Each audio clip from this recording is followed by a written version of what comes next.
5 Reasons to Move for Your Child by Krishna's Mercy. Sthane neha nanah karyam vrajamo nyan mahavanam utpata bahavo hya atra drishyante nashahetavah Putnaya vinashascha shakatasya viparyayah vina vatadidoshena drumayoh patanam tatha Vrindavanam itah sthanat tasmad gachham ma chiram yavad bhauma mahotpata dosho nabhibhaved vrajam. Quote, "It is not proper to remain in this place. Let us go to another great forest, as here we have seen numerous calamities which are causes of ruin. The destruction of Putana and the reversal of the cart, and similarly the falling of the trees without the intervention of the wind. Therefore, let us without delay depart from Gokula to Vrindavana, where the earthly calamities will not overpower us." Vishnu Purana 5.6, 22-24. 1. A better school. Yeah, it happened again. They came home with a black eye. I don't know what is going on in that building, but enough is enough. These children must come from broken homes. The parents obviously are not embarrassed at the uncivilized behavior. We need to find a new school, one which better aligns with our values. 2. A better neighborhood. It shouldn't be an issue walking home from the bus stop. We shouldn't need to equip the children with bulletproof vests or pepper spray. The politicians have long since abandoned interest in protecting this place. We need to find another neighborhood. This place has gone to shambles. 3. A larger property. Wouldn't it be great if they had their own yard to play in? What about a swimming pool so that they could enjoy in the summer?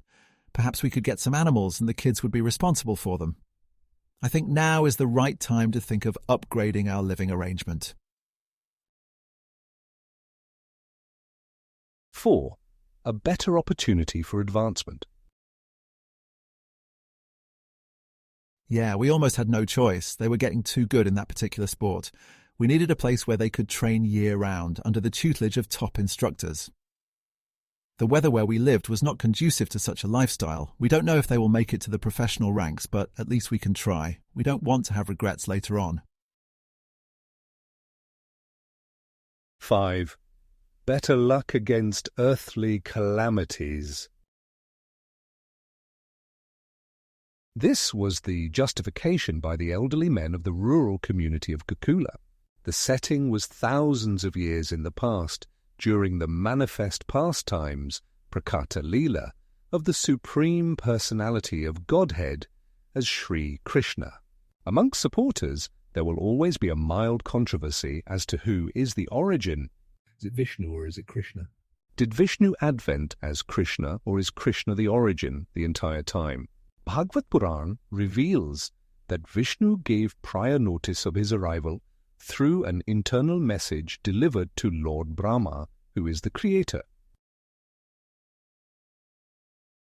Quote, "After all the demigods offered the Purush Sukta prayer to the Supreme Personality of Godhead, they apparently heard no response.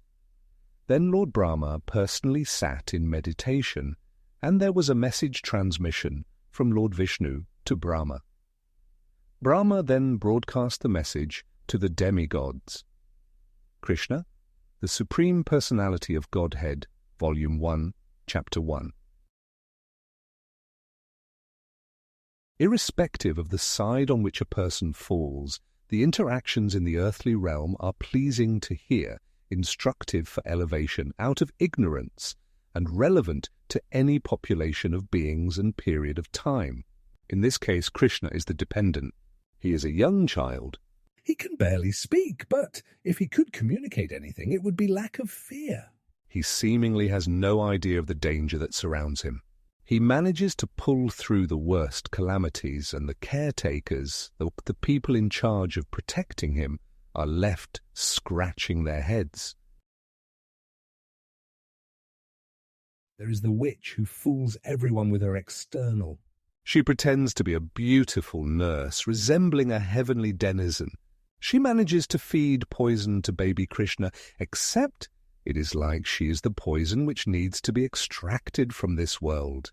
Her hideous form eventually reveals itself as she comes crashing to the ground. Deprived of her life, baby Krishna is unharmed. He is found playfully crawling on her dead body. There is the cart that suddenly collapses. Baby Krishna is underneath that cart. There is no rational explanation. It could have been a disaster, but wasn't. Then there were the two trees that come crashing down.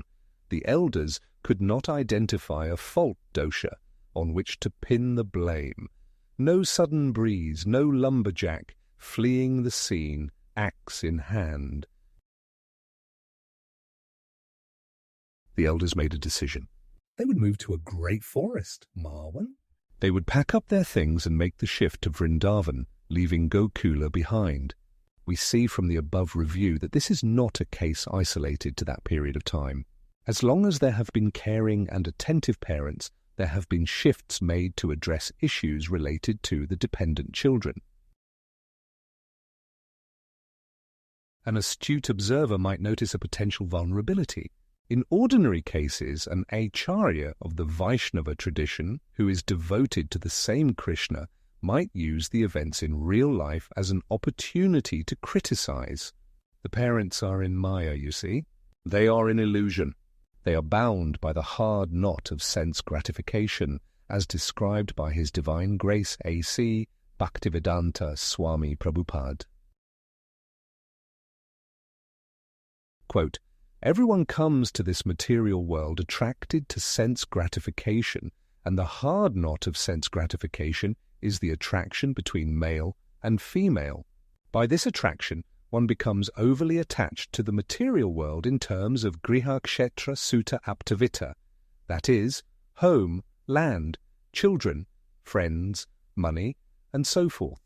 Thus one becomes entangled in the bodily conception of I and mine." Srila Prabhupada, Srimad Bhagavatam, 429.85, purport. The spiritual leaders criticize everyone else for being too attached to family and children, but just see what Nanda Maharaj and the leaders in Gokula did. They left an entire community behind. They turned Gokula into a ghost town. Why are they not held up for ridicule? Why is their attachment to a single child praised, while the same attachment in others indicates anarya, or distance from the higher principles for a civilized society? The distinction, of course, is in the vulnerability. I can do everything for my child. I can take years off my life in struggling with depression, anxiety, and isolation from my longtime friends. I feel the pressure to rise up to the occasion, to provide for someone else. Later on, that same dependent turns on me. They sever ties due to a dispute over politics. They carelessly indulge various vices to their own detriment, while only looking to exploit me for financial assistance. Just what did that long-held attachment get me? On the other side, attachment to the Supreme Lord will never come back to hurt me. It is something never to be regretted. This is because that attachment continues through to the next life. That attachment is my way of moving closer, Upasana. The worship I follow at home, in the temple, in association with community members, is no different than the concern shown by the elders in Gokula. Manmana bhava mad bhakto, madhyaji mam namaskuru, mam evaishyasi yuktavaivam, atmanam matparayanaha. Quote, "Engage your mind always in thinking of me, offer obeisances and worship me. Being completely absorbed in me, surely you will come to me." Lord Krishna, Bhagavad-gita, 934. In closing, not concern of elders to shame, because to worship the same. That at home all ready to do, in temples and sacred places too. From witnessing inexplicable falls, danger for abrupt move calls, to Vrindavan, despite exhausting chore, love for Krishna, everything, and more.